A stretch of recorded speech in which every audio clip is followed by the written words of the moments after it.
Dub Nation, happy Monday. Warriors Media Day is today. Training camp practices start on Tuesday, so it's a great time, if you haven't already done so, to subscribe to the channel for the best year-round Warriors coverage. Let's get the 22,000 before opening night against the Lakers. Smash that subscribe button down below.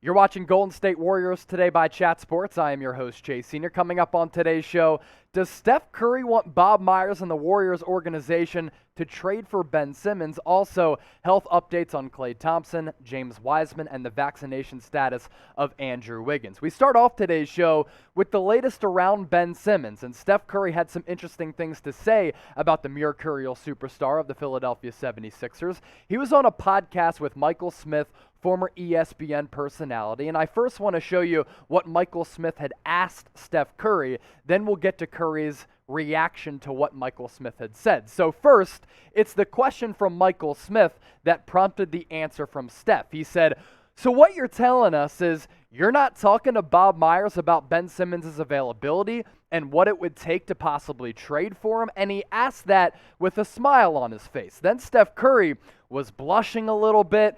He chuckled, had a smile on his face, and answered somewhat sarcastically, but kind of seriously, in my opinion, by saying this on the Brother from Another podcast. You're trying to get some money taken out of my pocket now. If you're not having those conversations, though, then you're not trying. Let's put it that way.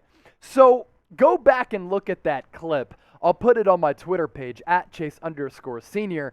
Kind of looked as though Steph Curry was blushing when he said that, and I got the indication that he kind of wants Bob Myers to be involved in these trade discussions for Ben Simmons.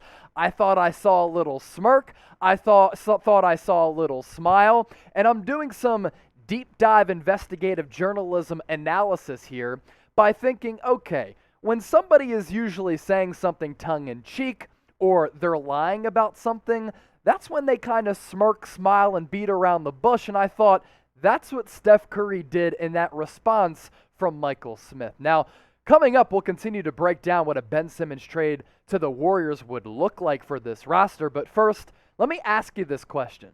Do you think that Steph wants Ben Simmons on Golden State? Type Y for yes, type N for no. Get those votes in the comment section down below. I know so many people have been dragging Ben Simmons' name through the mud, and I think he's been somewhat fraudulent about what he's done and how he's carried about his process with Philadelphia. The Sixers organization and the players wanted to send out a jet to Los Angeles with Joel Embiid, Tobias Harris, and Matisse Thybulle to try and convince him to come back to Philly. He said, nah, don't waste your time with coming out of here. He has neglected to report to training camp, which started today.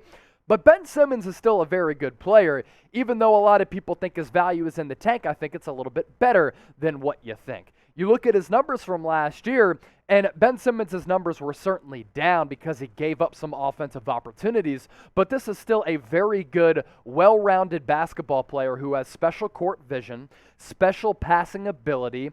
His vision, setting up his teammates, is truly elite, but better yet, I think he's the best defender across the NBA because he can guard positions 1 through 5, whether it be an outstanding wing or a big man, and averages last year of 14 points, almost 7 rebounds, and 7 assists.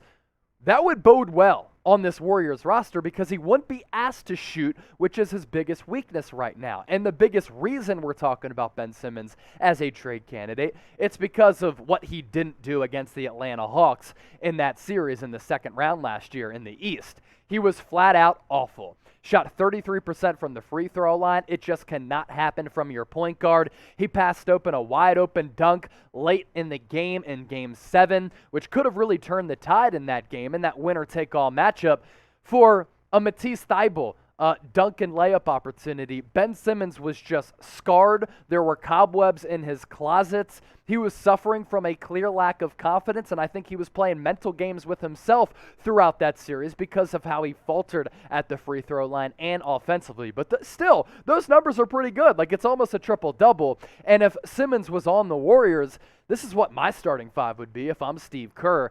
I think it makes the Warriors a very fascinating and interesting team. Now, I've gone back and forth as to whether or not Ben Simmons would fit on this roster, and right now, at the end of September. I don't think the Warriors need him. I'm just stating I think the team and the starting five would be interesting with him. Steph Curry, Klay Thompson, Andrew Wiggins, Ben Simmons, and Draymond Green. Maybe you trade away a James Wiseman or he comes in off the bench. The reason why I think the fit could work, and I've said this a couple times here on Warriors Today, you have Ben Simmons who is allergic to shooting and doesn't want to shoot. You just put him at the center spot. He can play in that dunker role, put backs, alley-oops, and be an elite passer and dish it out to the three-point arc to a streaking Steph Curry or a Klay Thompson who's hovering around the three-point arc. You have Andrew Wiggins on some cuts. And then Draymond Green can play the high post and Simmons plays the low post. That causes some of the spacing issues to not be much of a concern. But what assets would you give up for a Ben Simmons, who is a three-time All-Star and a two-time first-team All-Defender? The Warriors do have tradable assets on this team right now who I think Philadelphia could take. Now, would it be a player-for-player swap? No, I don't think so. Would draft compensation be included? Potentially, but not all that much. But these are the trade assets currently on the Warriors roster.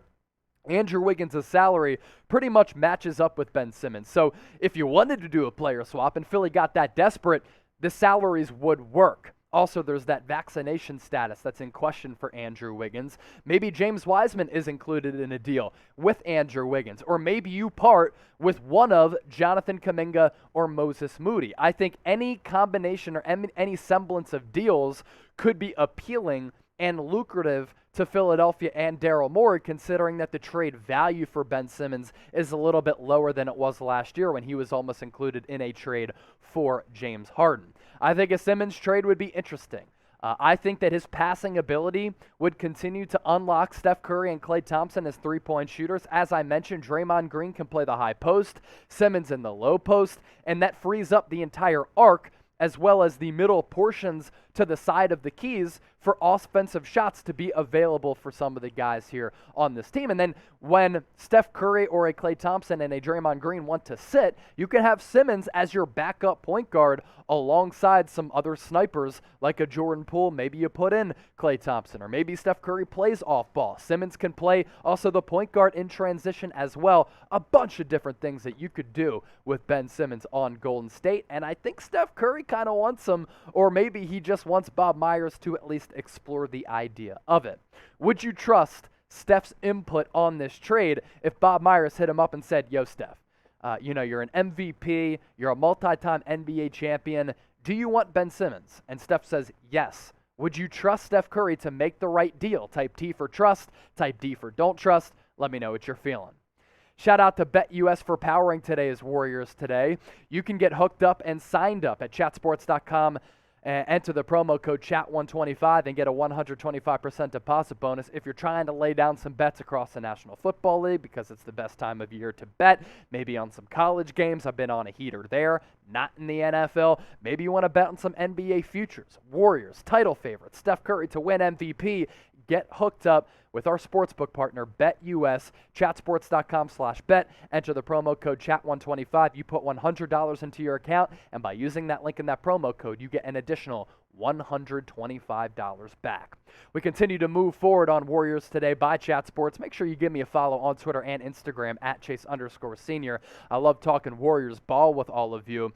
Media Day Roundup is what's coming up next here on today's show, because Steve Kerr has spoken. So too has Bob Myers. And they touched on a number of very interesting and notable topics. First up, Bob Myers would not comment on the vaccination status of Andrew Wiggins. That's more of like a moral thing. Also, there's some liability when you're talking about certain players' vaccination statuses. It can get pretty personal. Bob Myers would not comment on Andrew Wiggins' vaccination status, but he did say this, quote, "I'm optimistic come the first game at the Chase Center, we'll have our full complement of players available." Basically what the status is now, Andrew Wiggins applied for a religious exemption so that he didn't have to get the vaccine. The NBA denied that religious exemption, and right now, in the city of San Francisco, the government can overtake any religious exemption with all of the COVID rules that they do have in play. Bob Myers also mentioned Klay Thompson and talked about his availability for this Warriors team, saying that Klay Thompson could return at some point in January. So maybe a January return for Klay Thompson, not September. He is going to return to some full court activities in September. That's why we have that popped up on your screen.